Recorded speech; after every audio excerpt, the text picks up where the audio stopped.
Good morning inter class. आज BO में हम लोग एक बहुत ही महत्वपूर्ण शीर्षक पढ़ेंगे, श्रेष्ठ व्यापारिक पत्र का अर्थ। तो एक श्रेष्ठ व्यापारिक पत्र क्या होता है? देखिए, आप लोग व्यापार के क्षेत्र में आगे बढ़ रहे हैं, आप लोग आगे चल के किसी न किसी व्यापारिक क्षेत्र से ही कार्यरत हो जाएंगे, ठीक है। तो इसमें पत्र व्यवहार का महत्व बहुत ही होता है।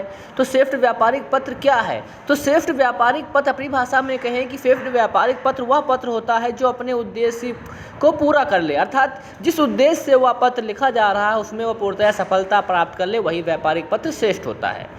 देखा जाए, इसमें लिखा हुआ है श्रेष्ठ व्यापारिक पत्र से ऐसे पत्र से है जो अपने उद्देश्य को प्राप्त करने में सफल हो जाए। उदाहरण के लिए यदि कोई पत्र अशोध ऋण की वसूली के हेतु लिखा जाता है तो पत्र के परिणाम स्वरूप ऋण की वसूली हो जाती है, तो उसी पत्र को श्रेष्ठ व्यापारिक पत्र कहेंगे।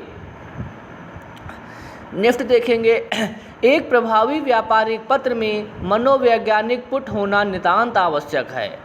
यदि पत्र लेन देन मानवीय विशेषताओं को ध्यान में न रखता है तो वह प्रभावपूर्ण पत्र की रचना नहीं कर सकता है। ध्यान रखने योग्य बात यह है कि पत्र को लिखते समय हमें मानवीय विशेषताओं को भी ध्यान में रखना है, क्योंकि प्रत्येक व्यवसायी का जो आचरण होता है एक समान नहीं होता है, सभी के साथ अलग अलग आपको वार्तालाप करनी है। याद रखिए कि पत्र स्वयं के लिए नहीं वरन किसी अन्य व्यक्ति के लिए लिखा गया है।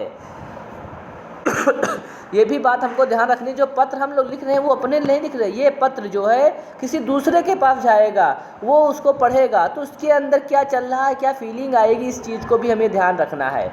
वह अन्य व्यक्ति चाहता है कि भावनाएं कैसी हो सकती हैं, उसे क्यों कर पूर्ण संतोष प्राप्त हो। यदि ऐसी विशेषता जिसकी विशेष ध्यान रखा जाए तो वह पत्र व्यापारिक पत्रों की शैली ऐसी होनी चाहिए जिसमें किसी के मन में मैत्रीपूर्ण कौतूहल का निर्माण कर सके, अर्थात पत्र पढ़ने वाले के अंदर ये विचार आए कि वह पत्र उसके मैत्रीपूर्ण ढंग से लिखा गया है, अर्थात उसे बुरा ना लगे, यथार्थ उससे रूप में बात करनी चाहिए, जिस रूप की या जिस प्रगति का वो हो।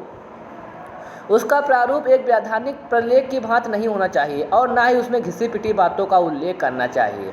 पत्र में आत्मा या जीवन होना चाहिए, अर्थात वह अपने उद्देश्य की पूर्ति तभी करेगा जब उसमें आत्मा का मतलब होता है सजीवता। पत्र के अंदर ऐसी लैंग्वेज होनी चाहिए जिससे सजीवता प्रकट हो। आज का व्यापारी बहुत ही व्यस्त है, उसके पास प्रतिदिन बहुत संख्या में पत्र आते हैं तथा बाहर जाते हैं। अधिक व्यस्त होने के कारण वह प्रत्येक पत्र पर व्यक्तिगत ध्यान नहीं दे सकता। यह नितांत आवश्यक है कि व्यापारिक पत्र इस ढंग से लिखा जाए कि जिस पढ़ने वाले व्यक्ति को तत्काल आकर्षित हो और अपना पूरा ध्यान उसी पर लगा दे। पत्र को अपने अंदर की दशा में व्यापारी को उसे ध्यान से पढ़ना नहीं पढ़ेगा तो संभव है कि वह रद्दी की टोकरी में डाल देगा। अर्थात पत्र जो है आकर्षित होना चाहिए जिससे कि पढ़ने वाले का ध्यान उस पर आकर्षित हो। उसमें ऐसी बातों का उल्लेख करना चाहिए जिससे कि वह व्यक्तिगत रूप से पढ़े। तो आज हम लोग इतना ही पढ़ेंगे। धन्यवाद।